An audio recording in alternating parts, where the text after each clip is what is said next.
जी, आप सबको खुशामदीद। आज पाकिस्तान में यौम अक़लियत है और बड़े अक़ीदत और एहतराम के साथ पूरे पाकिस्तान में बल्कि पूरी दुनिया में इस दिन को मसीही अक़लियत ख़ास तौर पर मना रही है। इस मौके की मुनासबत से साकवा समा ने भी अपना एक प्रोग्राम हम लोग के बैनर के नीचे तरतीब दिया है, जिसका मौजू है पाकिस्तानी अक़लियतें और पाकिस्तान। साकवा और समवा के चैनल से फेसबुक और यूट्यूब और जूम लाइव देखने वालों को एक बार फिर जीफ़े गौरी का आदाब और सलाम। आज के इस प्रोग्राम में शहबाज भट्टी के सियासत में आने से पहले और CLF के वजूद में आने से पहले और शहबाज साहब की शहादत तक उनके साथी और उनके हमरकाब और CLF के क्रिश्चियन लिबरेशन फ्रंट के पहले जनरल सेक्रेटरी एजाज गौरी वारसपुरा फैसलाबाद से हमारे साथ तशरीफ़ रखते हैं। उनके साथ बेटी बचाओ तहरीक के वारसपुरा फैसलाबाद से ही नईम गिल साहब हमारे साथ तशरीफ़ रखते हैं और सियालकोट से बेदारी तहरीक बेदारी मसीही तहरीक बेदारी के चेयरमैन जनाब डॉक्टर अमानुएल आदल गौरी साहब हमारे साथ तशरीफ़ रखते हैं। यूनुस फरियाम साकवा समवा के जनरल सेक्रेटरी अभी ऑनलाइन नहीं हो सके और उनके अलावा हमारे CLF के बानी अरकान में से जनाब लाला रोबन डैनियल भी किसी प्रोग्राम में शरीक थे और वो भी ऑनलाइन हो जाएंगे। तो आज का प्रोग्राम मसीहियों के बारे में है जो पाकिस्तान में अक़लियत का दर्जा रखते हैं, लेकिन अक़लियत मजहबी है क्योंकि वो इसी खित्ते के रहने वाले हैं, इसी खित्ते के में उनके अबवा अजदाद रहते हैं और रहते रहे हैं। इसके अलावा हम आज के इस गुफ्तगू में जो इस पैनल में जो लोग मौजूद हैं उनसे जानने की कोशिश करेंगे कि पाकिस्तान में मसीहियों को क्या तकालीफ है और क्या वो बराबर के शहरी हैं, क्या उन्हें बराबर के हकूक़ हासिल हैं, क्या वो पाकिस्तानी शहरी होने की हैसियत से आइन में क्या दर्जा रखते हैं। इन सब सवालों के जवाब हम पैनल से लेंगे और जो नताइज आएंगे वो सुनने वालों से दरख्वास्त है कि वो अदारे की इन आरा से जो बाहर आएंगी मुतफिक होना ज़रूरी नहीं है। ये हमारे साथ साकवा समवा के बरतानवी और यूरोपियन रीजन के सदर और हफ्तावार शाया होने वाले अखबार क्रिश्चियन टाइम्स और स्पीकर के एडिटर नईम वाल साहब भी हमारे साथ मौजूद हैं। वो शायर हैं और सहाफ़ी हैं और बड़े अच्छे लखारी हैं और सोशल वर्कर भी हैं। तो वो आज की इस प्रोग्राम की मेज़बानी फरमाएंगे। तो उनसे दरख्वास्त है कि वो माइक संभालें और प्रोग्राम में जो होने वाली गुफ्तगू है उसको आगे लेकर चलें। नईम वाल साहब। जी, बहुत शुक्रिया गौरी साहब।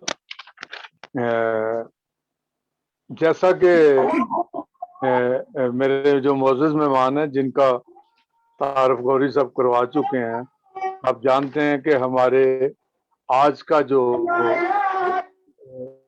प्रोग्राम है इसका जो मौजू है या क्या पाकिस्तान में अक़लियतें आज़ाद हैं, ये होगा हमारा पहला सवाल। और ये आज 11 अगस्त की मुनासबत से जो कायदे आज़म बानी पाकिस्तान मोहम्मद अली जिन्ना साहब ने पहली कानून साज असम्बली में जो तकरीर की थी या खिताब किया था और उसमें जो उन्होंने वाज़िया तौर पे ये फरमाया था कि आज से आप में ना कोई हिंदू है ना कोई मुसलमान है, आप आज़ाद हैं, आप मंदिरों में जाएं, मस्जिदों में जाएं या किसी और इबादत का जिसको आप मानते हैं जाएं, आप पे कोई पाबंदी नहीं, रियासत का इस बात से कोई ताल्लुक नहीं है। तो जनाब, जैसा कि कायदे-ए-आज़म का फरमान था उस वक्त 11 अगस्त 1947 को, तो सवाल पहला ये है, क्या पाकिस्तान में कायदे आजम के फरमान के मुताबिक या हुक्म के मुताबिक पाकिस्तान में अकलीतें आज़ाद हैं जैसा कि कायदे आजम ने कहा था? तो मैं सबसे पहले इजाज गौरी साहब की तरफ जाना चाहता हूँ। आप फैसलाबाद से हैं और जी इजाज साहब, मेरी आवाज आ रही है आपको? अपना माइक ऑन करें।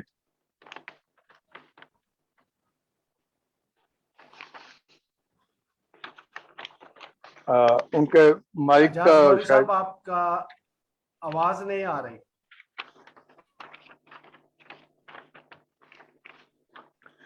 चलें, कोई नहीं, वो जब ऑनलाइन होंगे तो हम उनसे बात करेंगे। तो अभी मैं यही सवाल लेके सियालकोट से हमारे जो चेयरमैन है तरीके बेदारी के, बहुत मुतहर्रिक रहनुमा डॉक्टर इमानुएल आदिल गौरी साहब की तरफ जाता हूँ।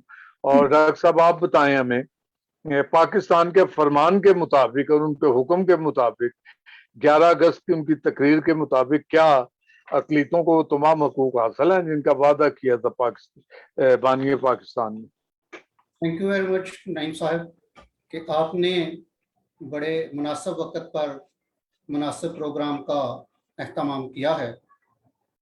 तो जिस तरफ आपका इशारा है, कायदे-ए-आज़म मोहम्मद अली जना की 11 अगस्त की तकरीर के हवाले से क्या हमें हकूक हासिल हैं, तो मैं ये समझता हूँ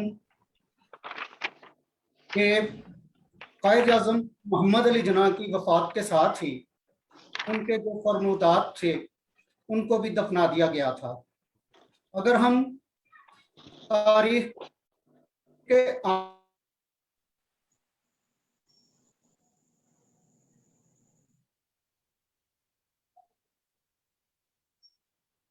आईने में देखें तो जब तक कायदे-ए-आज़म मोहम्मद अली देखें तो उसमें कसीर तादाद में कमोबेश 5 वज़रा जो थे उनका ताल्लुक अक़लियतों से था।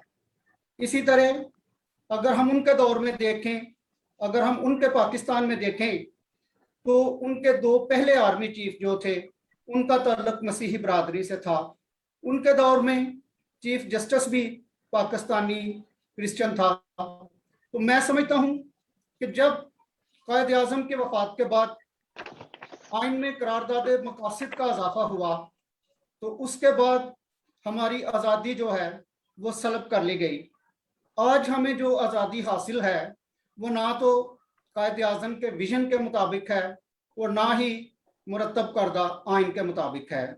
मैं समझता हूँ कि हमारी आज़ादी महज लफ्ज़ों की हद तक है, जिसका प्रैक्टिकली मुज़ाहरा मुझे तो कहीं नज़र नहीं आता। जी, आपका फरमाना है कि हमारी आज़ादी जो है ये लफ्ज़ों की हद तक है, अमली तौर पे हमें ये आज़ादी कहीं नज़र नहीं आती। मैं फैसलाबाद से हमारे मेहमान नईम यकूब गिल साहब, आप बेटी बचाओ तहरीक के बानी हैं, बहुत मुतहर्रिक सरकारी मुलाजिम रहे हैं, बहुत खिदमत हैं आपकी पाकिस्तान के लिए। तो यही सवाल मैं नईम साहब आपकी तरफ लेके आता हूँ कि जैसा कि डॉक्टर आदिल गौरी ने कहा कि जी हमारी आज़ादी जो है वो एक लफाजी से ज्यादा कुछ भी नहीं है, आप इसके बारे में क्या कहेंगे? ये खुदा बाप और बेटे और रुल कुदस के नाम पर आमीन।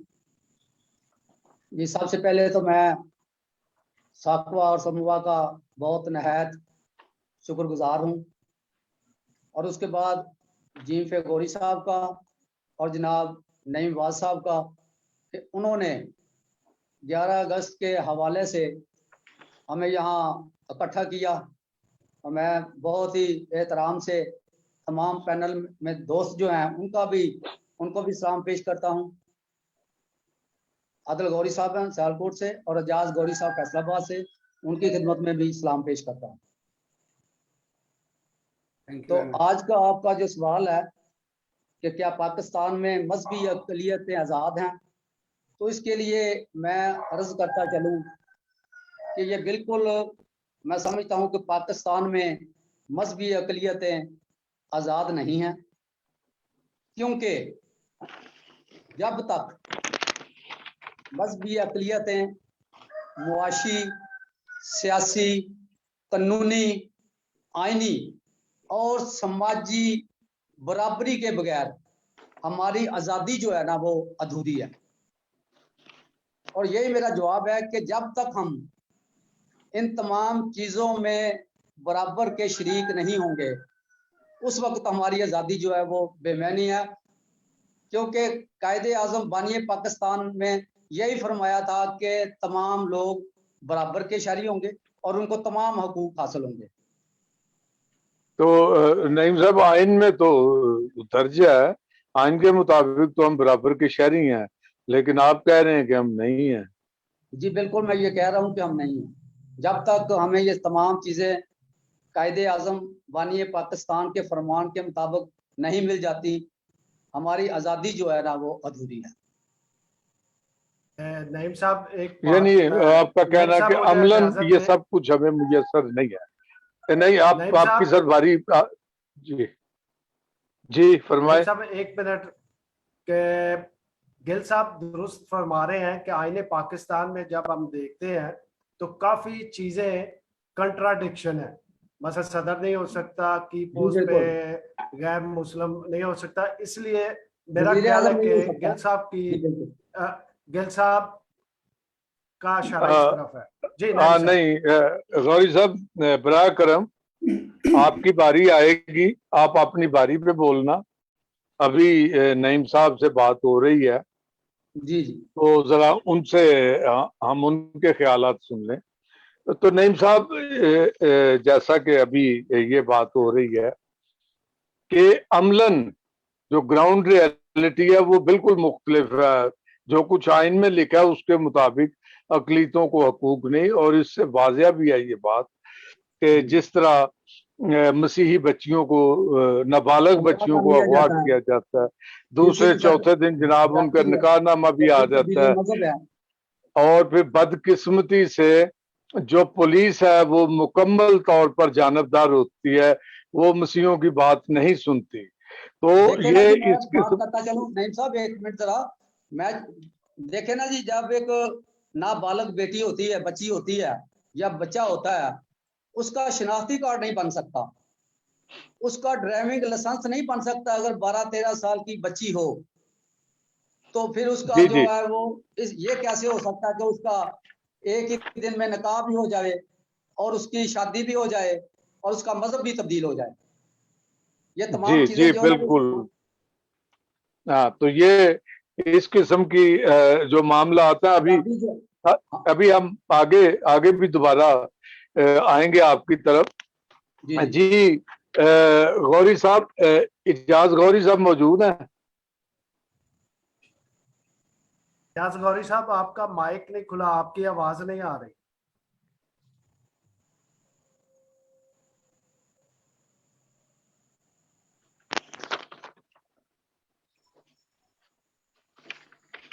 हेलो जी, अभी माइक खोलें, अभी बंद हुआ है।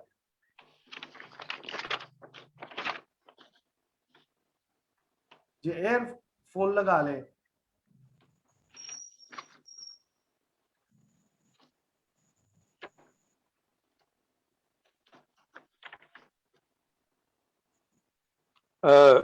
जी गौरी साहब,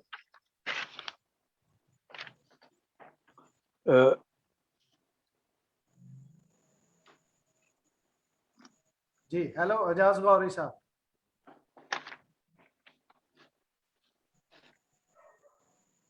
आवाज नहीं आ रही। चले जितनी देर तक वो अपने सिस्टम को दुरुस्त करते हैं, मैं आपकी तरफ आता हूँ। जी गौरी साहब, ये बताएं कि ये जो अकलियत है असल में ये कौन लोग हैं पाकिस्तान में, और किस तरह इनको हम इनकी तारीफ करेंगे, और क्या ये कहीं महाजिर हैं, बाहर से आए हुए लोग हैं, ये आखिर हैं कौन? नईम साहब, शुरू की तमहीद में मैंने अर्ज किया था कि मसीही जो है वो यहीं के रहने वाले हैं और ज्यादातर उनमें पाकिस्तान में मुस्तकिल रहने वाले हैं जो क़याम पाकिस्तान से पहले रहने वाले हैं। मसलन महाजर एक और लफ्ज है, लेकिन एक और लफ्ज है हाबर्टी। वो ऐसे होता है कि जब कोई पार्टीशन होती है तो आने वाले लोग जो जिस मुल्क में आ रहे होते हैं वहां पे वो उनकी रहने की, बस्तियां आबाद करने की प्लानिंग करते हैं। लेकिन पाकिस्तान की जब 1947 में पार्टीशन हुई तो ऐसा नहीं हुआ। जो लोग आए और जो लोग यहाँ से गए, इन्होंने एक दूसरे की प्रॉपर्टियां जो उन पर कब्जा किया, उनको गवर्नमेंट ने उनको रहने की इजाजत दी। असल में इकलियत जो होती है वो किसी भी मुल्क, खित्ते या इलाके में रहने वाले एक ग्रोह को कहते हैं जो अक्सरियत से कम होते हैं। मतलब उनकी जबान एक होती है, कल्चर एक होता है, लेकिन वो नजरियाती तौर पे या नस्ली तौर पे या मजहबी तौर पे अक्सरियत से कम होते हैं, उनको अक़लियत कहा जाता है। तो इसलिए पाकिस्तान में जो है वो पहले बात हो रही थी कि डिस्क्रिमिनेशन कॉन्स्टिट्यूशन में 62 के कानून में, और वो उसके बाद जो 56 का, उसके पहले 56 का, फिर 73 का, फिर उसमें डिस्क्रिमिनेशन लॉ रखे गए हैं। जैसे बात हो रही थी कि प्रेसिडेंट नहीं हो सकता, या की पोस्टर्स गवर्नर नहीं हो सकता, वजीर आजम नहीं हो सकता। इसलिए हम लोग जो है वो मिसाल के तौर पे जो यूरोप में आते हैं उनमें ऐसी कोई कदगन नहीं है। वहां पे वोट के जरिए लंदन शहर का मेयर भी साजिद हो सकता है, एक मुस्लिम हो सकता है, और इसी तरह वो मेंबर भी हो सकते हैं। उनका सेपरेट इलेक्शन नहीं होता, वो joint election. Sadiq Khan London का मेयर, बिल्कुल। और भी मसलन लॉर्ड नजीर को देख ले। हाँ, एक साजिद साहब हमारे मिनिस्टर भी रहे हैं, अभी भी शायद हैं। बिल्कुल हैं सर। तो ऐसे है। तो मैं इसी हवाले से कह रहा था, आखिरी फिक्र है कि मुझे आप झिड़क ना दे इसलिए जी, मुझे आप झिड़क ना दे कि भाई वक्त खत्म हो गया, तो इसलिए मैं गौरी साहब, दोबारा आप किस किस्म की बात करते हैं? हमारे आप तो 11 बड़े अगस्त का मोतबर शख्सियत हैं। आप, प्रोग्राम नहीं खत्म होता, आप खत्म हो भी जाएगा तो आपकी हम बात सुन के जाएंगे। 11 अगस्त के हवाले से जो बात होगी वो मेरा ख्याल है एजाज गौरी से बेहतर कोई नहीं बता सकेगा। हाँ जी, वो उनका माइक खुलता तो हम उधर भी जाएंगे। अभी जैसा आपने बताया कि जो हम लोकल लोग हैं, जो मसीही हैं, बल्कि अगर उसको थोड़ा और फैलाएं तो जो सिंध में हिंदू हैं, ठीक है सर, वो भी लोग लोकल हैं, बल्कि वो असल बाशिंदे हैं। हजारों साल से उस वक्त कोई मुसलमान नहीं था बर्रे सगीर में, जब से वो लोग आबाद हैं। बल्कि उस वक्त ये ब्राह्मण लोग भी नहीं थे, जिन्होंने आके आर्याज ने आके तो ये तकसीमें पैदा की। लेकिन बात फिर घुमा फिरा के हम वहीं आते हैं 11 अगस्त पे। तो जो कायदे आजम ने वादे किए थे, यानी पाकिस्तान का ऐलान बाकायदा 14 अगस्त को होता है, और 11 अगस्त को ऐलान होने से पहले कायदे आजम असेंबली में ये खिताब करके तमाम अकलीतों को मुखातब कर पाकिस्तानियों को मुखातब करते हैं कि मजहबी तौर पे हम जो है कोई पाबंद नहीं किसी का, जहां मर्जी जाए, हम सब पाकिस्तानी हैं। तो ये खराबी कहाँ है सर? क्यों ऐसा ये डिस्क्रिमिनेशन जो है हो रही है? असल में बात यह है कि जब 1947 की पार्टीशन हुई तो जैसे आप कह रहे हैं कि कायदे आजम ने असम्बली में खिताब किया कि हम आज़ाद हैं मजहबी तौर पे, इसका रियासत से कोई ताल्लुक नहीं है। लेकिन इसकी कोई कॉन्स्टिट्यूशन में शिक शामिल नहीं हो सकी, जिसकी वजह से आज आप देखें तो गवर्नमेंट का रेडियो स्टेशन, टेलीविजन, उनकी आप लाइब्रेरियों में जाए तो ये तकरीर आपको नहीं मिलेगी। जी जैसे कौमी तराना था, जगन्नाथ आजाद ने लिखा था, वो आपको नहीं मिलेगा लाइब्रेरियों में और रेडियो पाकिस्तान, टेलीविजन, इन पे। मसलन उसके बाद उनको मौका नहीं मिला, 12-13 माह के बाद वो फौत हो गए। इस वजह से ये चीज आगे नहीं बढ़ सकी कि पाकिस्तान सेकुलर मुल्क होगा, ये नहीं हो सका। तो इस वजह से कुछ खराबियां जो चलती रही, आगे बढ़ती रही, और हम इस नहज पे पहुंच गए कि एक्सट्रीमिस्ट, और फिर इसमें ज्यादा हिस्सा जो है 70 के बाद ज़िया-उल हक ने डाला, ज़िया-उल हक के बाद फिर वो तालिबान ने डाला, जिसकी पाकिस्तान सपोर्ट करता है। गो के आजकल वो कहता है कि हम उसकी सपोर्ट नहीं करते तालिबान की, लेकिन इनकी वजह से ये रवैया जो है गैर मुस्लिमों के खिलाफ रोज बरोज चढ़ता गया, ऊपर आता गया, और हम तशद्दुद और डिस्क्रिमिनेशन लॉज और सरेआम सड़कों पर वायलेंस का शिकार होते रहे। जी जी। तो मेरा ख्याल है शायद लाला रूबन डैनियल आ चुके हैं। अगर उनको आवाज आ रही है तो उनसे बात कर लें। उनका माइक नहीं ऑन हुआ। तो ये दूसरे गौरी साहब का हुआ है, इजाज गौरी साहब का माइक ऑन? उनका यहाँ पे ऑन है, लेकिन पता नहीं क्यों उनकी आवाज नहीं, वो सुन रहे हैं लेकिन उनकी आवाज नहीं आ रही। हेलो, वो बोल रहे हैं सर। रोबन साहब की, जी रोबन साहब की आवाज है। मोस्ट वेलकम रोबन साहब। क्या है जी? ठीक ठाक है, बड़ी ट्राई की है इस पे। जी जी जी जी। नईमवाज हमारे मेजबान है, हमारे साथ जुड़े हुए हैं सियालकोट से आदल गौरी साहब, फैसलाबाद वारसपुरा से नईम गिल साहब, और वारसपुरा फैसलाबाद से ही एजाज गौरी भी जुड़े हैं। तो नईम साहब इस प्रोग्राम की मेजबानी कर रहे हैं, वो आपसे कुछ बात करना चाहते हैं। जी, welcome to the show Lala Robin Daniel Sahib. आप थोड़ा सा लेट पहुंचे, मेरी आवाज आ रही है आपको? देर से कर रहा था, दूसरा एक प्रोग्राम था हमारा, तो कोई बात नहीं सर, कोई बात नहीं। तो आपको आवाज आ रही है। तो जैसा कि हमारा प्रोग्राम है 11 अगस्त के हवाले से, तो आप इसके बारे में क्या कहते हैं कि क्या कायदे आज़म ने जो 11 अगस्त 1947 को जो खिताब फरमाया था, और जिसमें जो कुछ उन्होंने वादे या अहकामात दिए थे, उनकी रोशनी में क्या पाकिस्तान में अक़लीतें आजाद हैं? क्या कहते हैं आप? एक्चुअल जो 11 अगस्त की स्पीच थी ना, हम समझ रहे हैं कि शायद कायदे आज़म ने ना कोई एहसान किया था हम पे कि ये स्पीच करनी थी उन्होंने।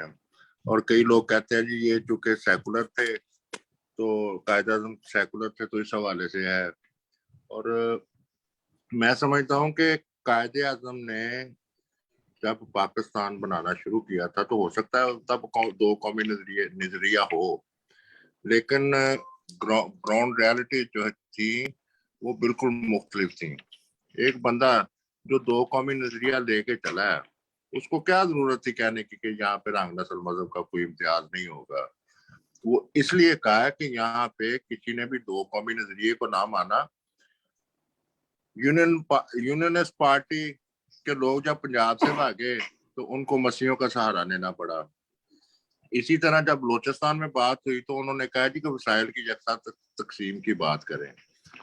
इसलिए जो आज का दिन है 11 अगस्त का, ये ऐसा दिन है कि यहाँ पे तमाम जो तबकात, ये नहीं कि मसीही जो समझते हैं कि हमारे साथ कायदा उनके साथ किए गए मुआहदे जो है उनकी नफी हो रही है, उन सब को आज के दिन जो है वो बात करनी चाहिए अपनी अपनी कि जी मेरे से कायदा बलोचिस्तान कह दी कि मेरे से, जैसे हमारे साथ रियासतें शामिल हुई, जैसे सिंध के जो कायदीन थे उन्होंने पानी के मुआहदे किए, ठीक है ना। इसलिए जी। कायद आजम के ये कोई एहसान नहीं किया कायद आजम ने स्पीच करके जी 11 अगस्त को यहाँ पे रंग नस्ल मजहब का कोई इम्तियाज नहीं होगा। उनको पता था कि ग्राउंड रियलिटी जो है दो कौमी नजरिया है ही नहीं है, वो तो खत्म हो गया है, ठीक है ना। और अभी देखें कि अगर बांग्लादेश से लैदा हुआ है तो उसका मतलब है कि पाकिस्तान का जो हरा रंग है, ठीक है ना, इसमें थोड़ी सी कमी कर देते। इनको एहसास होता कि जिसने भी पाकिस्तान में रहना है ना, वो बेशक सूबे हों, वो बेशक यहाँ की कम्युनिटीज हों, उनके साथ शराकतदारी जरूरी है।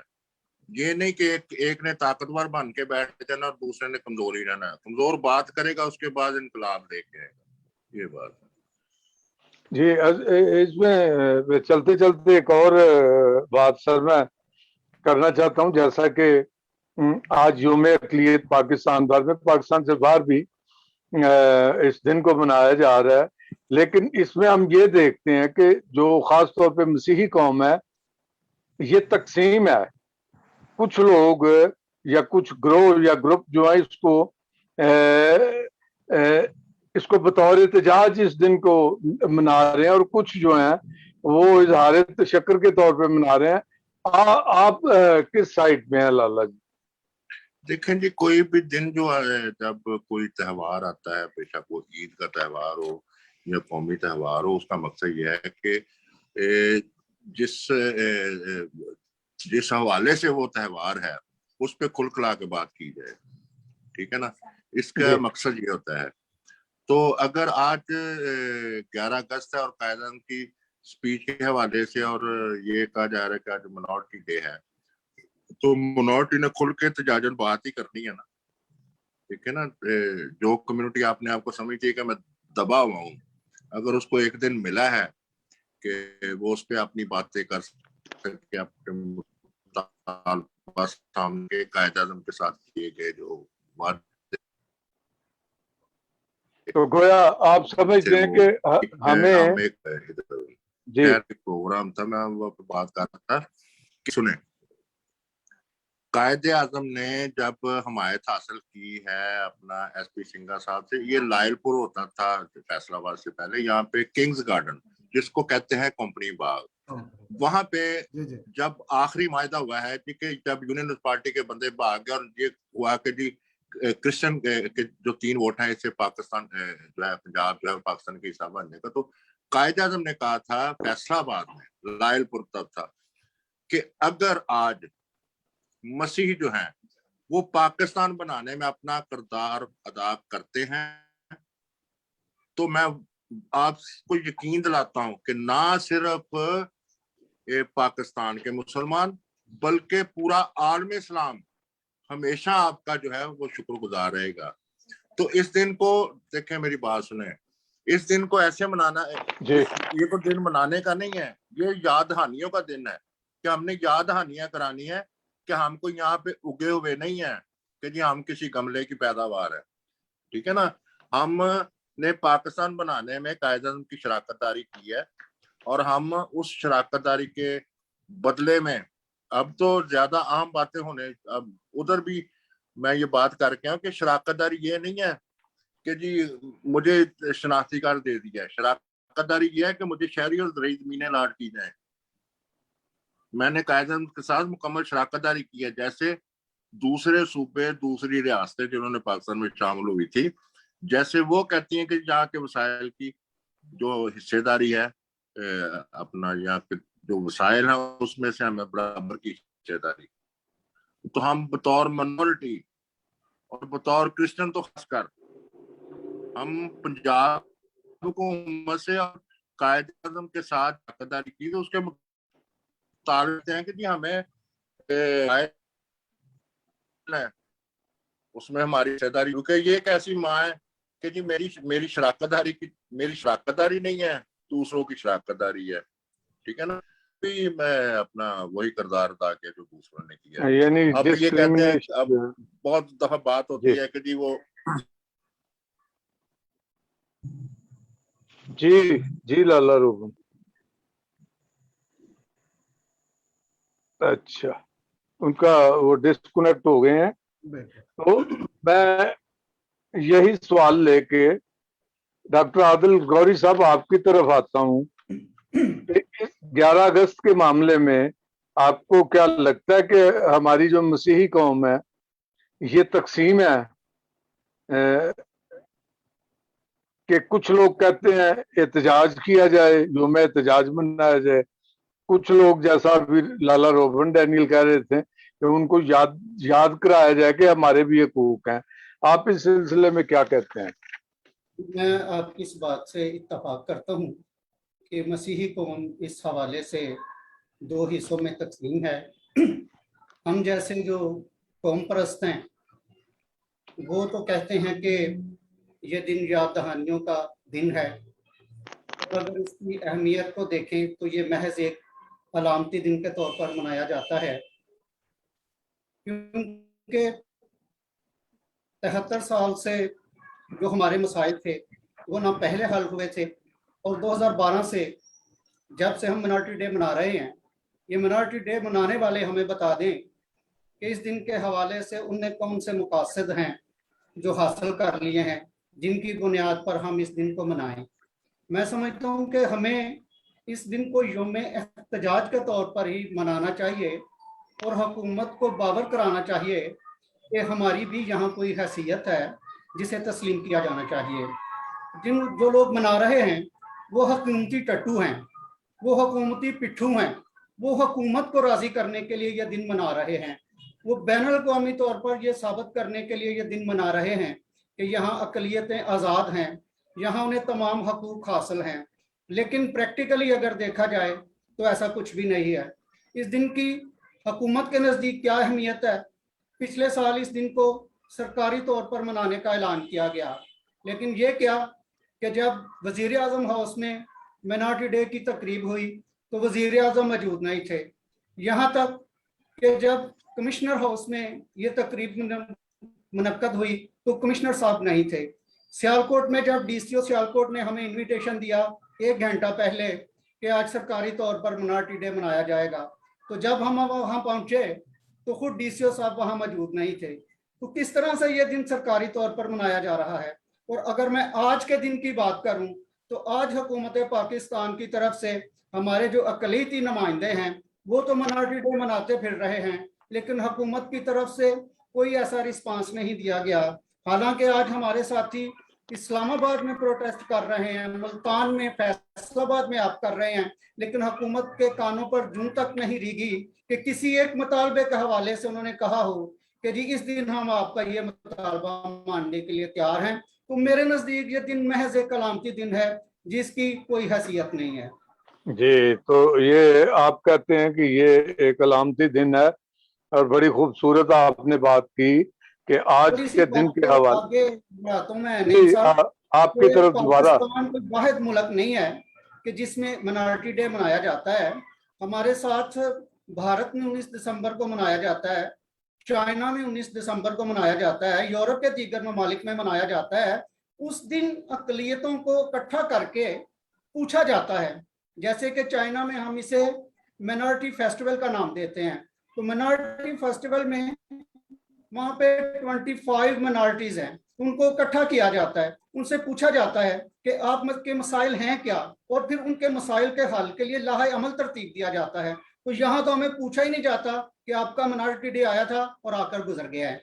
जी, तो हमें पूछा नहीं जाता, और ये आपकी बात में बड़ा वजन है इस बात में कि आज के दिन कम से कम ये होना, जैसे आपने बताया कि DC साहब के ऑफिस से इन्विटेशन आया, DC साहब नहीं है, कमिश्नर साहब के वो नहीं है, प्राइम मिनिस्टर साहब नहीं है। तो इसको अगर मैं एक और इजाफा करता चलूं कि रहीम यार खां में जो मंदिर के साथ हुआ, या एक वो थर में एक बच्चे के साथ हुआ जिसको जबरदस्ती नारे लगाने पे मजबूर किया गया, किसी हुकूमती ओहदेदार ने वहां पहुंच के कोई ऐसा बयान नहीं दिया। यहाँ पे हम बड़ी मिसालें देते हैं, न्यूजीलैंड की बड़ी मिसालें देते हैं, कनाडा के वजीर आजम की, जहाँ सोग मनाया गया। ऐसा वाकया दोनों ममालिक में एक एक वाकया हुआ, और जनाब परचम तक सरनगू कर दिए गए। लेकिन यहाँ तो खैर बाबा आदम ही निराला, यहाँ कुछ ऐसा नहीं होता। नईम याकूब गिल साहब। जी मेरा सवाल ये था कि हमारी कौम जो तकसीम है, कुछ लोग इससे योम एहतजाज के तौर पर कहते हैं कि एहतजाज करना चाहिए अपने हकूक की बाजियाबी के हवाले से, और कुछ लोग जो हैं उनका कहना यह है कि हमें अपने मुतालबात जो है वो अच्छे तरीके से हुकूमत के सामने पेश करना चाहिए। तो आप इस बारे में क्या कहते हैं? बहुत शुक्रिया नईम साहब।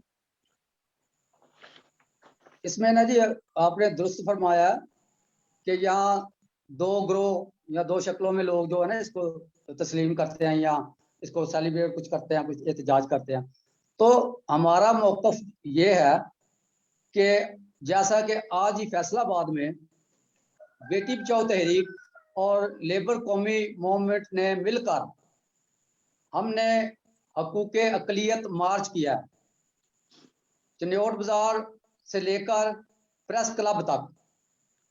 और उसका मतलब ही ये था कि हम 11 अगस्त के हवाले से जो वादे कायदे आज़म मोहम्मद अली जिन्ना साहब ने किए थे अक़लियतों से, उनको याद दहानी कराई जाए कि किस तरह हम मतलब के ना वैसे के वैसे ही हैं।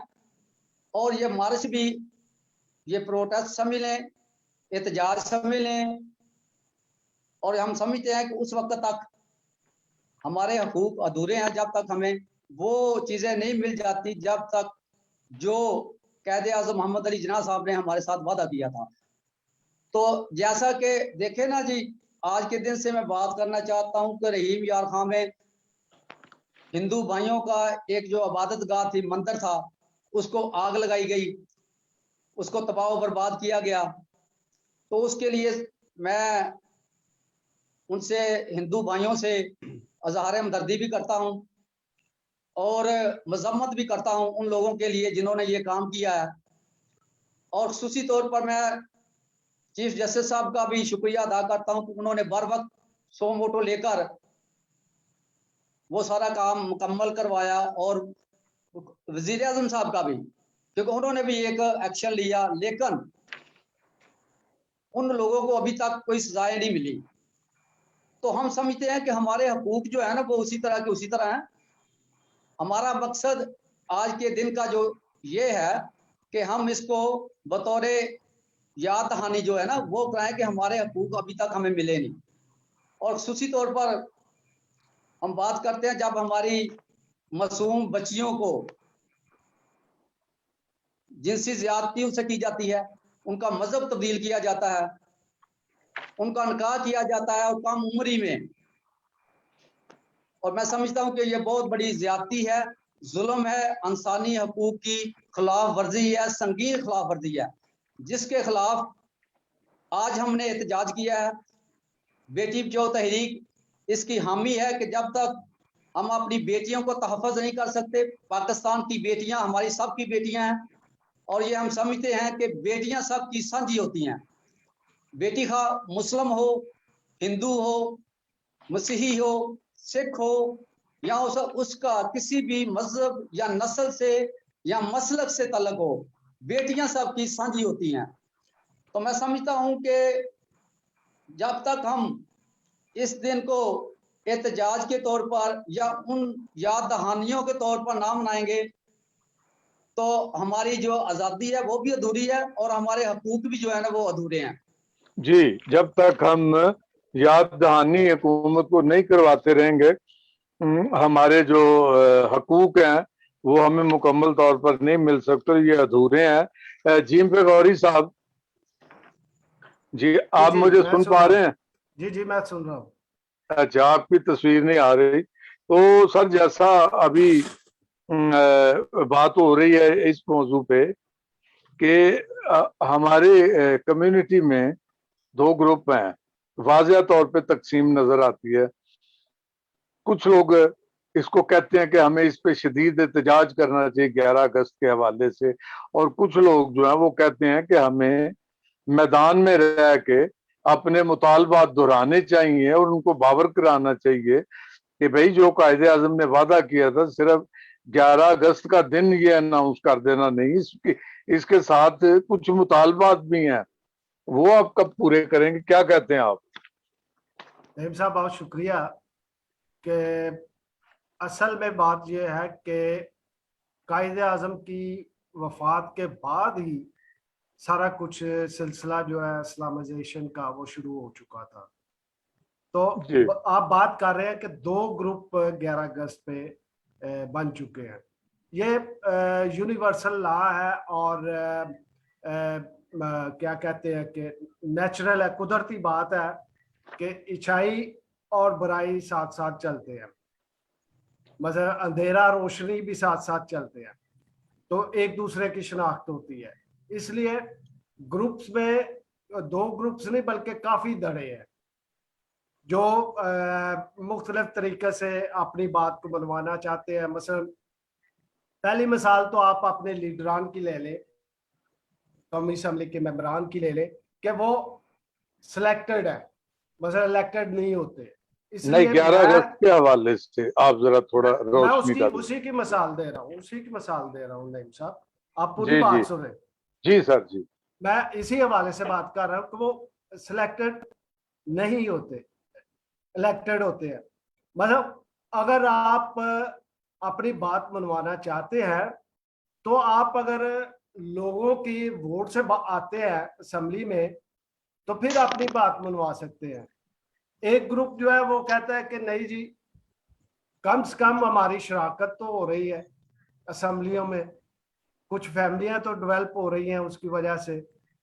लेकिन बात जो आपने की है कि 2 ग्रुप, ये नेचुरल बात है, इसके लिए परेशान होने की जरूरत नहीं है। आइडियाज दोनों तरफ से आते हैं और असल मसला जो है हमारा, वो हमारी कौम जो है वो मुत्तफिक नहीं है। उनकी सोच और समाज में वाज़े तजाद पाया जाता है। मसलन आप कहें कि मजहब के हवाले से वो बाइबल का हवाला कि जो हुकूमत है उनके ताबे रहे। फिर इसी तरह अगर जमहूरियत है पाकिस्तान में तो फिर आइन को बदलना पड़ेगा, उसमें अमेंडमेंट करनी पड़ेगी। तो वही बात मैं कह रहा था कि अगर असेंबली में सिलेक्टेड पीपल नहीं बल्कि इलेक्टेड पीपल जाएंगे तो वो बात करेंगे कि भाई हमारा आधा हक क्यों है पार्लियामेंट में, हमारी सीटें क्यों हैं, हम क्यों नहीं मेन फ्लो में मेन स्ट्रीम के साथ आते। ये तजाद पाया जाएगा। तो ये और अगर ये मसला हल हो भी जाए आईने पाकिस्तान का, दस्तूर पाकिस्तान का, तो फिर भी 1-2 ग्रुप जो है वो मुखालफत करेगा। जैसे पाकिस्तान की बनने की भी मुखालफत होती रही है, एक ग्रुप था कि पाकिस्तान ना बने, एक ग्रुप था कि पाकिस्तान बन जाए। नहीं, मैं तो फिर नहीं सब ग्रुप जो है, मैं ग्रुप नहीं, की मिसाल हम दे रहा इसको हूँ, हम 11 अगस्त की बात कर रहा हूँ, मैं उसके लिए हाँ हम मिसाल इस दे रहा हूँ, मैं उसके लिए मिसाल दे रहा हूँ नहीं नहीं, कि मेरा ग्रुप जो है सर, हमारे। मेरी एक जी सेकंड सर, एक सेकंड। जी जी आप मेरा फरमाएं। हाँ, मेरा बिल्कुल सीधा सा सवाल है कि 11 अगस्त के हवाले से हम तकसीम क्यों है। अब मैं अवाम की बात कर रहा हूँ, आप असेंबली मेंबरान को छोड़ें, उसमें हम बाद में बात करते हैं। हमारे अवाम तकसीम क्यों है? कुछ लोग कहते हैं बतौर एहतजाजन हमें दखल ही नहीं देना चाहिए, छोड़ दो इस बात को। लेकिन कुछ लोग हैं वो जो कहते हैं कि हमें बाहर निकलना चाहिए, अपने मुतालबात हुकूमत को पेश करने चाहिए। इस सिलसिले में आप क्या फरमाते हैं? हमें जो तकसीम हमें है ना क्या वो पहले बतौर कुछ नहीं एहतजाज करते। घर में बैठ जाए? ठीक, नहीं सुने, यही यही बात जो आपने जो बड़े वाज़े तकसीम तौर है पे ना कह वो दी पहले कुछ नहीं कि करते, जो करते हैं वो बात बात हाथ से जाने नहीं देते। मैंने तो जितने प्रोग्राम अटेंड किए हैं लोगों ने अपने मुतालबात भी पेश किए हैं। अब देखे ना, हम नहीं नहीं एक लाला जी, मैं आपकी तरफ आता हूँ, जरा गौरी साहब को बात खत्म कर लेने दें, मैं बात मेहरबानी खत्म करता आपकी। हूँ कि जवाब आपने खुद ही दे दिया है। तो ये नेचुरल है, ये मसला हल भी हो जाए, चाहे पाकिस्तान पे मसीहों की हुकूमत भी हो जाए, तो अपोजिशन अपनी जगह पे रहेगी। नहीं, आप सारा हमारे रहनुमा है, आप कौम को क्या मशवरा देते हैं कि ऐसे मौकों पर हमें इत्तेहाद यकजहती हम में होनी चाहिए कि या इस तरह अलग अलग नजर आए? नईम साहब, असल में बात यह है कि फिर वही कि जब तक कौम को शौर नहीं होगा, जब उनको एक सिमत नहीं मिलेगी, तब तक ये काम नहीं हो सकता। जी, बड़ी Opposition मेहरबानी चलती सर। रहेगी और जी। दूसरे लोग भी चलते रहेंगे, साथ साथ जब चलते हैं। तक हम में शऊर नहीं आएगा, एक सिम्मत मुतय्यन नहीं होगी, उस वक्त तक ये सिलसिला चलता रहेगा। जी, मैं इजाज गौरी साहब, आप बोलें जरा। नहीं, उनकी आवाज नहीं आ रही। आवाज में आवाज ने आपका माजरत के साथ आपका वो जो वॉल्यूम है वो बंद है, तो हमें बड़ी ख्वाहिश है वो आपको सुन सुनने रहे की। हैं। जी जी, लाला रॉबिन डैनियल साहब, मैं आपकी तरफ आता हूँ। तो मैं ये अर्ज कर रहा था, सारे दोस्तों से पूछा है कि मैंने देखा है, सबने नोट किया होगा कि इस अहम मामले पे 11 अगस्त के हवाले से हमारी कौम बदकिस्मती से तकसीम है। कुछ लोग कहते हैं कि जी हमें बतौर एहतजाज इस मामले में नहीं पड़ना चाहिए, जबकि कुछ लोग कहते हैं कि जब तक हम अपनी आवाज नहीं उठाएंगे, अपने मुतालबात सामने नहीं रखेंगे, उस वक्त तक कैसे हमारे जो मसले हैं वो हल हो सकते हैं। आप इस बारे में क्या कहते हैं? एक तो बदबख्ती ये है कि 1% भी लोग हमारे नहीं बनते जो सियासी हैं, ठीक है। और मैं ये सवाल करना चाहता हूँ कि जिन लोगों ने एहतजाजन जो घरों में बैठ गए हैं जी हम इसको नहीं करेंगे, ठीक है, उनका क्या पैगाम पहुंचा है? क्या उनका पैगाम ये पहुंचा है कि जी हम एहतजाजन नहीं मना रहे? ठीक है, मैंने तो जितने भी प्रोग्राम देखे हैं, जितने भी प्रोग्राम अटेंड किए हैं, ठीक है, उसमें खुल के बात हुई है। और दूसरा ये है कि हम कहते रहते हैं जी कि अब चूंकि जहां पे 99.9% जो कम्युनिटी है वो गैर सियासी हो, ठीक है ना, वो बदलुएं निकालने के मगर लगी हो, दूसरी आमद की तैयारी के मगर लगी हो, ठीक है ना, जिसको 70 साल जिंदगी की फिक्र ही ना हो, ठीक है, और वो मुतालबे करे रियासत से, जिसने भी जहां भी है, बेशक वो इटली में है, फ्रांस में है, पाकिस्तान में है, जिसने भी रियासत से मुतालबा करना है उसको सियासी होना पड़ेगा, ठीक है। और आज का दिन सारा का सारा जो है वो सियासी लोगों ने पूरे पाकिस्तान में प्रोग्राम मुनक्कद करके वहां पे जो उनके किसी ने पीपल्स पार्टी के लोगों को बुलाया, किसी ने काफ लीग के लोगों को बुलाया, किसी ने मुख्तलिफ सियासी जमातों से लोगों को बुला के उनके दिमागों पे थोड़े मारे हैं कि जनाब हमारा रियासत में जो शराकत दारी है आप उसको तस्लीम करते हुए हमें ये चीजें चाहिए। अभी हम देखें ना, हम बात कर रहे हैं जी हमारे मुतालबात, मुझे मुतालबात गिनवा दें, हमने कब मुतालबात टेबल किए हैं किसी जगह पे, ठीक है ना, हम मुतालबात हमारे डिक्लेयर नहीं है, हम घर बैठ के, ठीक है ना, एक फेसबुक ट्रेंड चला हुआ है, जिसने कुछ भी नहीं करना वो तराजत करता है, ठीक है ना। मुझे ये बताए ना, जिसने आज के दिन एहतजाज करके घर पे रहा है, ठीक है ना, उसने क्या किसको क्या पैगाम दे दिया? क्या उसने अपने हाथ में काले झंडे लेके अपनी छत पे लगाए हैं कि जी हम आज के दिन को मानते ही नहीं है? जी जी लाला जी, आपने जाना नहीं, हमारे साथ जुड़े रहे, बीच में से आप चले गए थे, तो बड़ा मजा आ रहा है आपकी बातें सुन के। तो अभी मैं वापस जाता हूँ, आपकी तरफ आता हूँ मैं लाला जी दोबारा। तो आदिल गौरी साहब, जैसे कि रॉबिन डैनियल साहब ने कहा कि हमें अपने मसाइल के हल के लिए, हमें अपने मुतालबात मनवाने के लिए सियासी होना पड़ेगा, और बदकिस्मती से हमें एक तबके ने दिन रात दुआओं के इर्द गिर्द डाला हुआ है, और अमलन हम बाहर निकल के ना वो खुद कुछ करते हैं ना करने देते हैं। तो उन लोगों से माजरत के साथ, तो आप जैसा बकौल लाला रॉबिन डैनियल, हमें सियासी होना पड़ेगा, क्योंकि ये सियासी मुतालबात है। आप क्या कहते हैं इसके बारे में? लाला रोबन साहब बड़े मैच्योर आदमी हैं और बड़े मैच्योर ख्यालात हैं इनके। मैं इनकी बात से इत्तफाक करता हूँ कि सियासी जो मुतालबात हैं उन्हें हासिल करने के लिए बिलाशुबा हमें सियासी होना पड़ेगा। और मैं इनकी बात को ही आगे बढ़ाऊंगा कि यहाँ हर दूसरा बंदा सियासी बना हुआ है। हालांकि मैं समझता हूँ कि हमारे बहुत से जो लीडर हैं वो सियासी तौर पर नाबालग हैं अभी, लेकिन फिर भी अगर हम चाहते हैं कि हम अपने मुतालबात हासिल करें तो फिर हमें मैच्योर सियासत करनी पड़ेगी, मैच्योर लोगों के साथ मिलकर चलना पड़ेगा। और जिस तरफ ये इशारा किया है मजहबी क़यादत की तरफ, तो वो भी इनडायरेक्टली सियासी हो चुके हैं, अगर उन्हें सियासत की अलबे का पता नहीं है। तो वो भी आप देखें ना, ये भी एक सियासत है कि एक मजहबी रहनुमा हर दौर में अपने साथ एक मिनिस्टर को रखता है, एक MNA को रखता है, तो ये भी तो सियासत ही है। और यहाँ पर मैंने ये देखा है कि जब इलेक्शन आता है तो उसमें भी इन मजहबी रहनुमाओं का बहुत बड़ा किरदार होता है। ये अपने मकासद हासिल करने के लिए लोगों को इकट्ठे करके जलसों में लेकर जाते हैं। तो इनको थोड़ा सा तकसीम कर लेना चाहिए कि यहाँ वो सियासत कर लें, यहाँ वो इबादत कर लें। तो मेरा ना लगता है कि लैपटॉप थोड़ा सा डिस्टर्ब हो रहा है, तो शायद इसकी बैटरी खत्म हो रही है। जी जी जी, कोई बात नहीं, आप जरा चेक करें उसको उतनी देर में। बैटरी मुक्ति नहीं होंगी। मैं नईम याकूब साहब की तरफ आता हूँ।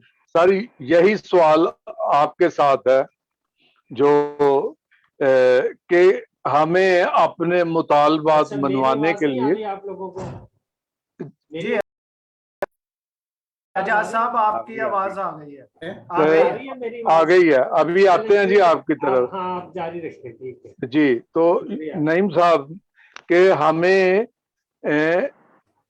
सियासी होना पड़ेगा अपने जायज आईनी हकूक लेने के लिए, आप क्या कहते हैं इसके बारे में? जी बिल्कुल ठीक आपने फरमाया। मैं समझता हूँ कि बिल्कुल हमें अपने हकूक के लिए जदोजहद करनी होगी और घर बैठे हमें कुछ नहीं कर सकते, हमें बिल्कुल सियासी होना पड़ेगा।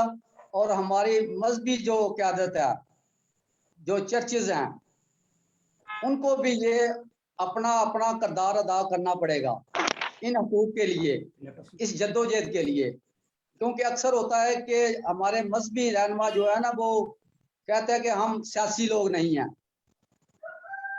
लेकिन जब तक हम सब सियासी नहीं होंगे तब तक हम अपने हकूक हासिल नहीं कर सकते।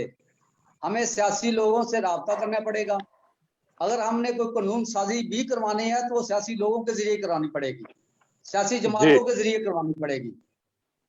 तो इस जद्दोजहद के लिए मैं समझता हूं कि हमारी मजहबी क़यादत को भी बाहर निकलना होगा और उन तमाम लोगों के साथ जो मैदान अमल में हैं और अपनी जद्दोजहद के लिए, अपने हकूक के लिए जद्दोजहद कर रहे हैं, उनका साथ देना होगा और तमाम लोगों को एक प्लेटफॉर्म पे आकर अपनी जद्दोजहद करनी होगी। जी जबरदस्त, बड़ी मेहरबानी साहब। जिम गौरी साहब जी, इसी सवाल को लेके आपकी तरफ आता हूं कि जब तक हम सियासी मैदान में बाहर नहीं निकलेंगे उस वक्त तक हमारे लिए मुस्बत नताइज हासिल करना मुश्किल होगा, आप क्या कहते हैं?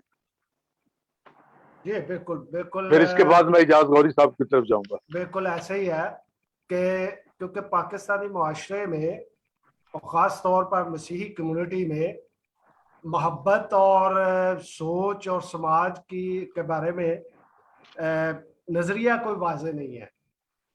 मतलब कोई ऐसी सियासी जमात नहीं है जो आगे आए और मंशूर दे कि ये हमारा मंशूर है और जिसको सब मुतफिका तौर पे तस्लीम करें। मसलन आप देखें कि पाकिस्तान की मजहबी जमातें जो हैं, इस्लामी जमात और जमीयत उलमा, वो भी अपना मंशूर देते हैं और उसमें अक़लियतों के हकूक़ की बात करते हैं, लेकिन प्रैक्टिकल कोई भी नहीं करता। प्रैक्टिकल वो उसके सारे उलट होता है। तो इस वजह से जब तक एक प्लेटफॉर्म नहीं, सियासतदान जैसे रोबन कह रहे थे कि सियासत के बारे में दिलचस्पी नहीं है, बस इतना खौफ होता है लोगों पे कि सड़क पे निकलेंगे तो कोई और ब्लास्फेमी लॉ या दूसरी चीज़ें वो हम पे लागू हो जाएंगी, या इस्लामी एक्सट्रीमिस्ट जो हैं वो हमारे खिलाफ हो जाएंगे। मैंने अक्सर सुना है कि पाकिस्तान से दूसरे ममालिक में मुकीम है वो भी इस खौफ में मुब्तला होते हैं, खुल के बात नहीं करते कि हमारे रिश्तेदार वहाँ पे अभी मौजूद हैं तो उन पे कुछ मुसीबत आ सके। ये जो रवैया है, रवैये को जब तक बदलेंगे नहीं, क्योंकि हमारा हमारी कौम जो है ना तो उसको जुल्म सहना आता है और ना एहतजाज करना आता है, किसी ने उनको तरबियत नहीं दी। तो लिहाजा अभी वक्त है एक होने का, एक जगह जमा होने का। मजहब और सियासत हम मजहब का प्लेटफॉर्म भी इस्तेमाल कर सकते हैं जैसे दूसरे लोग करते हैं, तो हम भी कर सकते हैं। मजहब के जो इंचार्ज हैं, जो जो मालिक है, उनको चाहिए कि वो सियासत को चर्च में थोड़ी बहुत जगह दें और इस तरह वो डेवलपमेंट की तरफ आगे जाए।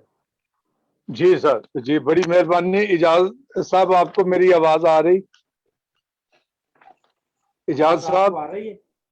जी जी आ रही है आपकी आवाज। हाँ जी, बड़ी आपने बड़ा इंतजार की है और अभी मैं आपकी तरफ आता हूं और माजरत वो टेक्निकल मामला थे, आपकी आवाज हम तक नहीं पहुंच रही थी। तो सर, जैसा कि 11 अगस्त के हवाले से योम अक़लियत मनाया गया आज जगह जगह पाकिस्तान में, पाकिस्तान से बाहर भी, तो आप इसके बारे में क्या कहते हैं? कुछ लोग जो है वो चाहते हैं कि हम घरों में बैठे रहें, एहतजाज करें बतौर एहतजाज। कुछ कहते हैं कि नहीं, बाहर आके हमें अपने मुतालबात पेश करने चाहिए। आप इसके बारे में क्या कहते हैं?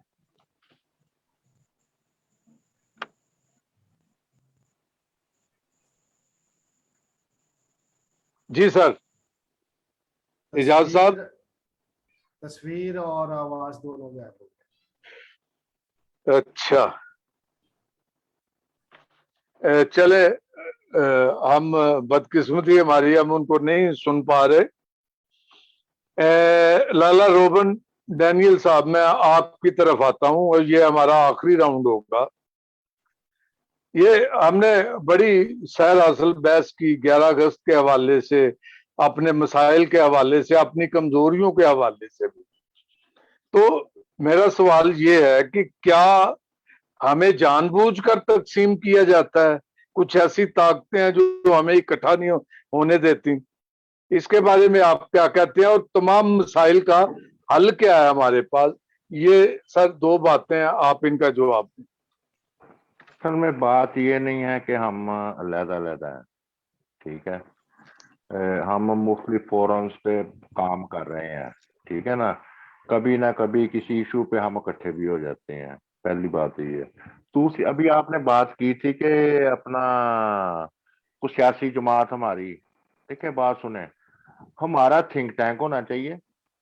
हमारे लोग जो हैं वो बड़ी सियासी जमातों का हिस्सा होना चाहिए, उनके वोटर भी होना चाहिए और उनके सपोर्टर भी होना चाहिए और उनकी जो उनकी मरकजी क़यादत है उसके नजदीक भी होना चाहिए, क्योंकि आइन और कानून जो है वो अक्सरियत ने उसमें तब्दीली लेके आनी है। अगर हम मुस्लिम लीग को मना ना सके, पीपल्स पार्टी को अपने मुतालबात ना मनवा सके ना, तो अगर हमारी लहदा से शनाख्त हो गई कि जी जैसे जमात इस्लामी की तरह हम भी कोई सियासी जमात बना रहे हैं, क्योंकि एक तो अगर मसीह बनाना चाहें, ठीक है ना।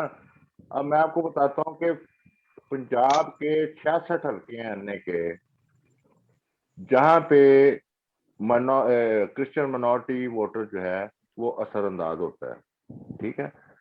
अगर हम कहें कि जी हम 66 हल्कों से अपने कैंडिडेट खड़े करेंगे तो हम जितवा सकते हैं, जीत नहीं सकते, ठीक है ना। इसलिए हमें कट के नहीं रहना, हमें किसी ना किसी बड़ी सियासी जमात का हिस्सा होना बहुत जरूरी है। हाँ, हम सोच के हवाले से अपनी जो नस्ल है उसके लिए सोचने के लिए, उसके मुस्तकबिल को अपना स्टैब्लिश करने के लिए हम एक थिंक टैंक बना सकते हैं बतौर कम्युनिटी, और वो थिंक टैंक डिसाइड करे कि हमने आगे करना क्या है, हमारे मुतालबात कौन से हैं, उन मुतालबात को टेबल किया जाए, ठीक है ना। और गैर सियासी होने से, और जैसे कहा है कि जी अपना चर्च को भी साथ, चर्च सिर्फ एक मेहरबानी कर दे कि लोगों को नमाज के अलावा ना उनको आजाद कर दे कि जी अपनी सियासी जदोजहद करो और उसी सियासी जदोजहद में आपके बच्चों का मुस्तकबिल है। जी, ठीक है सर। तो आखिर में मैं आपसे पूछूंगा जरा मुख्तसर जवाब। आपके नजदीक आपने बताया कि तमाम मसाइल का हल जो है हमारे, यानी कोई थिंक टैंक होना चाहिए, यानी आपने आप ये फरमा रहे हैं कि हमारे पास थिंक टैंक नहीं है, सोचने वाले लोग कम है या नहीं है। तो ये मिसाल, क्योंकि मैं ये सवाल इसलिए कर रहा हूँ कि अक्सर प्रोग्राम्स के बाद लोग ये भी इतराज करते हैं कि आप मसाइल का जिक्र तो करते रहते हैं, हल कोई नहीं बताते कि इसका हल क्या है। तो अब सर आप हल बताएं कि ये हमारे जो तमाम मसाइल हैं उसका हल आपके नजदीक ये है कि एक तो हमें मरकजी सियासी जमातों के साथ भी जुड़ा रहना चाहिए, और दूसरा हमारे पास ऐसे लोग होने चाहिए जो सोचें और समझें, और पूरी कौम को उनकी आवाज सुननी चाहिए। जी जी। और थिंक टैंक में देखिए, बात सुने, जब थिंक टैंक की बात करते हैं उसमें क्राउड नहीं होता, ठीक है ना, उसमें टेक्नोक्रेट्स होते हैं, उसमें और मुख्तलिफ मुआशदान होते हैं, ठीक है ना। तो इसलिए हमारे थिंक टैंक को 30 बंदों का होना चाहिए, 40 बंदों तक होना चाहिए, ठीक है ना। और वो जरूरी नहीं कि मतलब कि वो पाकिस्तान में ही हो, उनकी अक्सरियत पाकिस्तान में हो, वो दुनिया के जिस जिस खित्ते में हैं जो कम्युनिटी के बारे में बोझ रखते हैं, वो थिंक टैंक बनाएं, वो पूरी कम्युनिटी को लेके चलें, उनके लिए अपना वसाइल मुहैया करने के लिए उनको स्ट्रेटजीज दें, ठीक है ना। रियासत को मजबूर करने के लिए लोगों को कि जी आपने इस बात पे स्ट्राइक करनी है, ठीक है ना। थिंक टैंक का होना बहुत जरूरी है, और थिंक टैंक क्राउड नहीं होता। और 30-40 लोगों का अगर थिंक टैंक होगा तो उनमें ये भी नहीं है कि उनमें इख्तलाफ होगा, इख्तलाफ राय हो सकता है, लेकिन ये नहीं है कि वो एक दूसरे के साथ बैठ नहीं। जी, वो तो थिंक टैंक में आपस में इख्तलाफ राय हो सकता है ना, लेकिन जो आवाज वो बाहर निकालेंगे वो तयशुदा होगी कि हाँ जी ये करनी है बात। लेकिन इसमें सबसे जरूरी चीज है कि उसमें सबको इत्मीनान भी हो, पूरी कम्युनिटी को, कौम को उन पे इत्मीनान भी करना चाहिए। जी बहुत शुक्रिया। ऐसा हो जाता है कि इसकी फिक्र नहीं करनी चाहिए, जब आपने चलना है ना तो इस बात की फिक्र ना करें कि फलां मेरे खिलाफ है, फलां ये है, फलां वो है, ठीक जी है ना। जी, लोग बड़ी दुख मेहरबानी जाते से। हैं। जी सर, बहुत मेहरबानी। मेरा ख्याल डॉक्टर आदिल साहब शायद चले गए हैं, उनके वो कंप्यूटर में कोई मसला आ रहा था। तो नईम साहब, मैं आपकी तरफ आता हूं कि हमारे जो भी डिस्कस अभी हुई है, हमारे मसाइल का हल क्या है, उनको किस तरह हल किया जा सकता है? बहुत शुक्रिया जी नईम साहब। मैं समझता हूं कि जब तक हम सब एक पेज पर इकट्ठे नहीं होंगे और हमारी सोच एक नहीं होगी, उस वक्त तक हम अपने हकूक हासिल नहीं कर सकते, हम अपनी जद्दोजहद इकट्ठे होकर नहीं कर सकते जब तक हम इकट्ठे नहीं होंगे। क्योंकि जब हम मुख्तलिफ ग्रोहों में तकसीम हैं, मुख्तलिफ अपनी सोचों में मुंतशिर हैं, तो जो तमाम मुंतशिर कुव्वतें हैं उनको सबको इकट्ठा होना बहुत ज़रूरी है, ताकि हम मिलकर एक प्लेटफॉर्म पे होकर अपने हकूक की जद्दोजहद कर सकें। ये इसका वाहद हल है मेरे नज़दीक। यानी हम सबको इत्तेफाक करना होगा आपस में, जैसे लाला जी ने एक बताया, एक बात बताई है कि इस तरह आपने भी बताई है, तो इत्तेफाक जो है वो बहुत जरूरी है। तो इजाज साहब की आवाज, इजाज साहब बोले जरा। अभी मेरी आवाज आ रही है आपको? जी जी, इजाज साहब आप बात करें, सर आपसे वही सवाल है। तो अब बदकिस्मती से आखिरी राउंड है, 2-3-4 मिनट में अपनी बात आप करें। जी, जैसे आप, पहले तो आपका शुक्रिया, और सारे दोस्तों की गुफ्तगू सुनी मैंने। तो मैं समझता हूँ कि जैसे ये लाला रमन साहब ने बात की कि एक थिंक टैंक होना चाहिए, और थोड़ा सा चर्च की आदत जो है उस पर भी बात हुई। तो माजी में ये रिवायत रही है, डॉक्टर बिशप जॉन जोसेफ शहीद के दौर में लाला जी को और आपको सबको याद है कि चर्च और पॉलिटिकल पार्टीज और पॉलिटिकल वर्कर सारों ने मिलकर एक जद्दोजहद की थी। आपको याद होगा मजहबी खाना के खिलाफ, और फिर वो जो था तौहीन रसालत पे।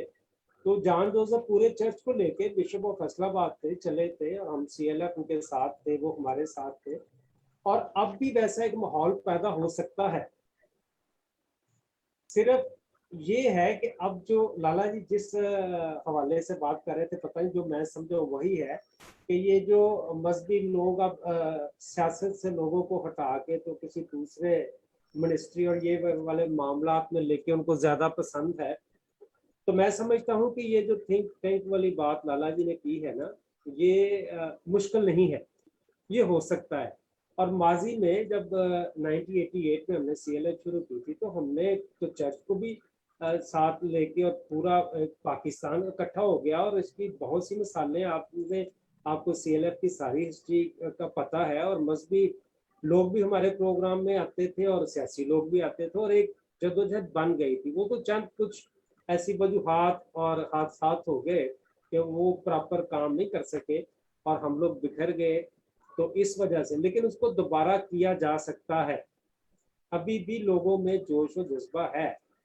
लेकिन बात वही है कि क़यादत का फुकदान है। अब लोग लहदा काम करना पसंद करते हैं, और बाज़ दफ़ा तो मैंने देखा जब से ये मिनिस्ट्रीज और NGOs और ये इस तरह के लोग मैदान में आए हैं, तो वो एक दूसरे से शेयर करना भी पसंद नहीं करते, हर चीज़ को छुपा के रखना चाहते हैं। और जब तक पूरे, मैं कहता हूँ तमाम मकतबा फ़िक्र जो हैं वो इकट्ठे नहीं होंगे एक प्लेटफॉर्म पे, जैसे लाला जी ने कहा एक थिंक टैंक जिसमें हर मकतबा फ़िक्र के लोग हों, वो बैठ के सोचे कि कैसे कौम की क़यादत की जा सकती है, कौम को किन मसाइल का सामना है और इनका हल क्या है। जो आपने बात की थी कि हमेशा मसाइल की निशानदही की जाती है, उनका मुनासिब हल नहीं बयान किया जाता। तो जी मुनासिब हल भी मौजूद है। जब ये सारी कुत्तें इकट्ठी बैठेंगी तो खुदावंद के फजल से बिल्कुल हल निकलेगा। और अभी मसीही कौम जो है ना, वो मैं समझता हूँ कि दर बदर है, वो बेड़े हैं जिनका चरवाहा कोई नहीं। तो मैं समझता हूँ कि एक थिंक टैंक बन जाएगा तो शायद वो चरवाहा हो जाएगा और कौम को एक सिमत मिल जाएगी। अब तो हर बंदा अपनी अपनी बीन बजा रहा है। और एक और बड़ा जी मसला तो तो हमारी सियासी क़यादत है ना, जी एक और बड़ा मसला है। एक तो जो वो सिलेक्टेड है, ये भी एक बड़ा मसला है। हमारे लोगों को तो अपने लीडरों का ही नहीं पता, क्योंकि वो सिलेक्ट होके आ जाते हैं रातों रात। एक तो इलेक्शन होना बड़ा जरूरी है, और दूसरा जो बड़ी सियासी मेन स्ट्रीट सियासी जमातें हैं उनके साथ हमारा इखलाक जो है ना वो बड़ा जरूरी है। जी जब तक ये चीजें इजाज नहीं साहब, होती। जी जी आपने फरमाया है कि एक तो हमें अपने नुमाइंदे चुनने का हक दिया जाए, बिल्कुल और दूसरा जैसा कि लाला रॉबिन डैनियल साहब ने कहा थिंक टैंक होना चाहिए, बिल्कुल बिल्कुल और याकूब साहब ने फरमाया कि हमें इकट्ठा होना पड़ेगा। और ये तीनों तजावीज़ जो हैं ये बहुत खूबसूरत बातें हैं, इससे हम अपना रास्ता निकाल सकते हैं। जो कौम के बड़े हैं, समझदार बिल्कुल लोग हैं, जिन पे इत्तेफाक है, जिन पे मजहबी रहनुमा भी शामिल हैं, सियासी भी, तो बिल्कुल। ये मिल बैठ के इन्हीं खतूत पे हम आगे चल सकते हैं। गौरी साहब, आप मुख्तसरन ये सारी सूरत हाल के बारे में आप बताएं, इसके बाद हम अपना प्रोग्राम खत्म कर देंगे, क्योंकि टाइम जरूरत से ज्यादा हो गया हमारा। जी गौरी साहब, कौन जिदे गौरी शॉर्ट। साहब इन्हों था हाँ जी पे गौरी, आपकी आवाज नहीं आ रही, अपनी आवाज खोलें। अच्छा, अब उनकी आवाज म्यूट किया हाँ अब हाँ जी। मैं एजाज गौरी बचपन से जानते हैं हम। रोबन लाला को मैं जानता हूँ, और नईम गिल साहब से बड़ी अच्छी दोस्ती रही। जब गौरी मैं ਸਾਹਿਬ ਮਾਜ਼ਰਤ पोस्ट ਨਾ ऑफिस में ਉਦੋਂ ਤੁਸੀਂ ਸਾਡੀ ਜੱਦੋਜਹਿਦ ਤੇ ਸਾਨੂੰ ਨਾ ਮਾਰਦੇ ਹੁੰਦੇ ਸੋ ਕਿ ਇਹ ਤੁਸੀਂ ਕਿਹੜੇ ਕੰਮ ਲੱਗੇ इस्लामाबाद में आए थे मैं। नहीं मैं वो जी उस जलसे में बड़ी अच्छी रौनक थी। नवाबजादा नुसरुल्लाह खान थे और बहुत से लोग थे, और बड़ा अच्छा रहा था। तो वेरी इस्लामाबाद। नईम साहब ने जो बात किया कि मैं सारी गुफ्तगू मैंने सुनी है, बड़ा अच्छा लगा कि सारे दोस्तों ने बड़े अच्छे मशवरे दिते हैं, बड़ियां अच्छियां गल्लां कीतियां जज्बे दे नाल। लेकिन जो चीज़ चाहते ने ਉਹਦੇ ਲਈ अपने आप को नीवा करना पड़ेगा, हमें अपने आप को छोटा करना पड़ेगा और दूसरों को अपने साथ मिलाना पड़ेगा। और एक अगर मेरी तजवीज़ है कि अगर हम जैसे CLF बनी थी, और मैं समझता हूँ उसको वो एक प्रेशर ग्रुप था, प्रेशर ग्रुप बन के उभरा था कि बड़े बड़े ऐवानों तक बात पहुंची, और उन्होंने कायद को जो लीडर था हमारा शहबाज, उसको मोस्ट वेलकम कहा। लेकिन वक्त ऐसा था कि वो भी शहादत पा गए। उस वक्त दौर ऐसा था कि कोई कुछ नहीं था कर सकता। अब मेरा ख्याल दौर है, वक्त बदल रहा है, पाकिस्तान के जो पॉलिसियां थी उनमें तब्दीली आ रही है, कुछ हमारी तरफ झुकाव भी आ रहा है। तो इसलिए मेरी दरख्वास्त है ये दोस्त जो बैठे हुए हैं कि एक ऐसा ग्रुप तश्कील दे, जैसे वो थिंक टैंक की बात कर रहे हैं, ये हर मुल्क में होता है कि वो अपनी बात मनवाने के लिए अंडर अम्ब्रेला होके तो बात करते हैं और अपनी बात अपने लोगों को जो हुकूक है वो दिलवाते हैं। सबसे पहले ये बात है कि जो हमारे पार्लियामेंट में सेनेटर है या MNA है, MPA है, उनको चाहिए कि करारदादे पेश करते रहे, चाहे वो रिजेक्ट होती रहे, लेकिन अपने हुकूक के लिए वहां पे करारदादे पेश करते रहें। लेकिन वो मसला वही है कि वो सिलेक्टेड है, हमारे नुमाइंदे नहीं है, वो तो उस पार्टी के नुमाइंदे हैं जिन्होंने उनको पकड़ के उधर बैठा दिया है। तो मेरे ख्याल में आप आज की गुफ्तगू से बहुत से नताइज लोगों तक पहुंचे होंगे, बहुत सी बातें पहुंची जी, होंगी। बहुत शुक्रिया जी गौरी साहब, बहुत शुक्रिया। और खास तौर पे आज की गुफ्तगू में जो 3 बातें सामने आई हैं, इसमें pressure group, think tank, election और आपस में इत्तेफाक होना, ये 4 चीजें ये हम में जब तक नहीं आएंगी किसी भी हवाले से, हम कामयाबी की तरफ हमारा बढ़ना नामुमकिन नहीं तो मुश्किल बहुत जरूर होगा। हम अपना आइंदा प्रोग्राम जो है वो इन्हीं 4 नुकात पे रखेंगे। और मैं आखिर में जनाब इजाज गौरी साहब, नईम यकूब गिल साहब, लाला रॉबिन डैनियल साहब, डॉक्टर आदिल गौरी साहब और जनाब जीमफे गौरी साहब का बहुत मशकूर हूँ। आप इस प्रोग्राम में तशरीफ लाए, आपका बहुत बहुत शुक्रिया। और खास तौर पे नाजरीन का जिन्होंने इस प्रोग्राम को देखा। बड़ा अच्छा तो हमें अब इजाजत दीजिए। खुदा हाफिज।